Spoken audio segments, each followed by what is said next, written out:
महत्तम समापवर्तक के मजेदार खेल। चलो महत्तम समापवर्तक और लघुत्तम समापवर्त्य से संबंधित कुछ मजेदार चीजें व युक्तियां देखें।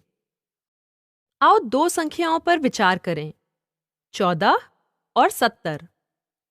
तो यहाँ 14 के अभाज्य गुणनखंड हैं 2 और 7 और 70 के 2, 5 और 7।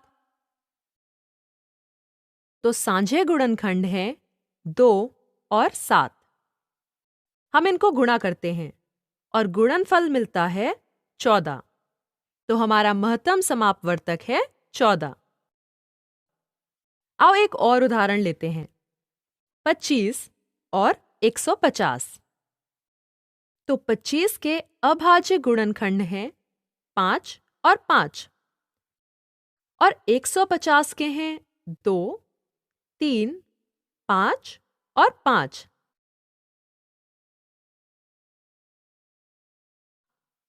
तो साझे अभाज्य गुणनखंड हैं 5 और 5। 5 गुणा 5 और इसका गुणनफल 25 है, इसलिए महत्तम समापवर्तक 25 हुआ। अब अगर आप इन दोनों उदाहरणों पर नजर डालें तो कुछ समानता देखते हैं क्या? हाँ, समानता यह है कि 70 14 के पहाड़े में आता है। 14 गुणा 5 बराबर 70 और 150 25 के पहाड़े में आता है। 25 6 बार बराबर 150। इसका मतलब है कि इन दो संख्याओं में से एक संख्या दूसरी संख्या से विभाज्य है। अतः यहाँ पर नियम यह है कि यदि एक संख्या दूसरी संख्या को भाग करती है तो भाजक मतलब जो संख्या भाग कर रही है वही महत्तम समापवर्तक कहलाएगी। इसलिए पहले उदाहरण में 14 भाजक है, इसलिए 14 ही महत्तम समापवर्तक कहलाएगा। दूसरे उदाहरण में 25 महत्तम समापवर्तक हुआ। आप इसे अपने आप भी जांच सकते हैं। किन्हीं दूसरी संख्याओं के साथ कोशिश करें, जैसे 10 और 20। 10 महत्तम समापवर्तक होगा और 3 और 15 में 3 महत्तम समापवर्तक होगा, इत्यादि।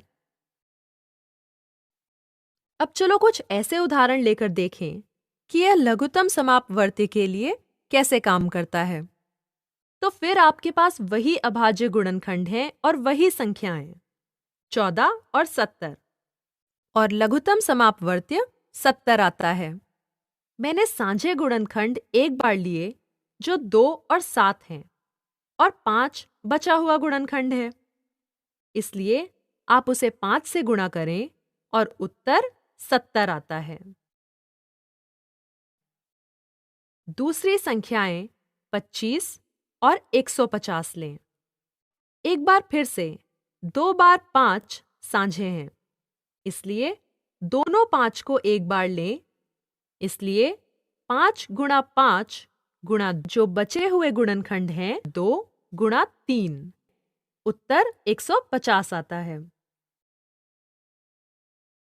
अतः इस मामले में संख्या 70 और 150 जिनको आप अन्य संख्या से विभाजित कर रहे हैं, वहां से हमारा लघुत्तम समापवर्त्य आता है। इसलिए यहाँ पर नियम यह बनता है कि यदि एक संख्या दूसरी संख्या से विभाज्य है तो भाज्य मतलब जिस संख्या को आप भाग कर रहे हैं वही लघुत्तम समापवर्त्य कहलाएगी। फिर से आप इसे दूसरी संख्याओं के साथ जांच सकते हैं। आप 5 और 15 लें या 12 और 24 ले लें। आप हमेशा यह देखेंगे कि बड़ी संख्या जिसे आप दूसरी संख्या से भाग कर रहे हैं वही संख्या लघुत्तम समापवर्त्य है। जब आपको लघुत्तम समापवर्त्य और महत्तम समापवर्तक ज्ञात करने में कोई समस्या दिखे, जहां एक संख्या किसी अन्य संख्या से विभाज्य है, आपको अभाज्य गुणनखंड या कुछ और करने की आवश्यकता नहीं है। आप सीधे इस नियम का उपयोग करके लघुत्तम समापवर्त्य और महत्तम समापवर्तक लिख सकते हैं।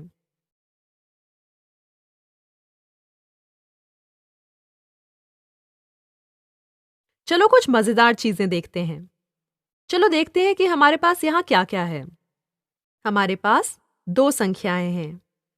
पहला स्तंभ पहली संख्या दे रहा है और दूसरा स्तंभ दूसरी संख्या दिखा रहा है। और फिर वहां दो और स्तंभ हैं, एक लघुत्तम समापवर्त्य के लिए और दूसरा महत्तम समापवर्तक के लिए। तो मैंने यहाँ क्या किया कि मैंने पहले से ही लघुत्तम समापवर्त्य और महत्तम समापवर्तक की गणना कर ली और वो इन सारे स्तंभों में दिखाए गए हैं। तो 8 और 20 के लिए लघुत्तम समापवर्त्य 40 है और उनका महत्तम समापवर्तक 4 है। अब 9 और 27 में दूसरे उदाहरण में आप देखते हैं कि 9 बार 3 27 होते हैं। इसका मतलब है कि जो युक्ति हमने अभी अभी सीखी उसके अनुसार 27 लघुत्तम समापवर्त्य है और 9 महत्तम समापवर्तक होना चाहिए। 15 और 20 लघुत्तम समापवर्त्य 60, महत्तम समापवर्तक 5। 8 और 12 इसके लिए फिर से मेरे पास लघुत्तम समापवर्त्य और महत्तम समापवर्तक हैं। अंतिम पंक्ति 5 और 25, फिर से 25 5 के पहाड़े में आता है, इसलिए लघुत्तम समापवर्त्य 25 व महत्तम समापवर्तक 5 होना चाहिए। अब यहाँ पर जो बात हम देखना चाहते हैं वो यह है कि क्या इन लघुत्तम समापवर्त्य व महत्तम समापवर्तक में कोई संबंध है। आओ दोनों संख्याओं का गुणनफल लिखने की कोशिश करें और लघुत्तम समापवर्त्य और महत्तम समापवर्तक का गुणनफल लिखें। तो 20 बार 8 160 होता है और यदि मैं लघुत्तम समापवर्त्य और महत्तम समापवर्तक का गुणा करूं तो यह भी 160 होता है। इसी तरह अगर मैं 12 और 8 में 12 गुणा 8 96 लिखती हूँ, लघुत्तम समापवर्त्य 24 और महत्तम समापवर्तक 4 है, अब 24 गुणा 4 भी 96 ही होगा। दो संख्याओं का गुणनफल उनके लघुत्तम समापवर्त्य और महत्तम समापवर्तक के गुणनफल के बराबर है। अब क्या मैं इसका प्रयोग लघुत्तम समापवर्त्य और महत्तम समापवर्तक की गणना में कर सकती हूँ? क्या मेरे लिए ये उपयोगी होगा? हाँ, मान लीजिए कि मैं ये दो संख्याएं जानती हूँ, 12 और 20, और मुझे 12 और 20 का लघुत्तम समापवर्त्य और महत्तम समापवर्तक ज्ञात करना है। अब मुझे पता है कि 12 और 20 का गुणनफल 240 है और मैं पहले महत्तम समापवर्तक ज्ञात करूंगी।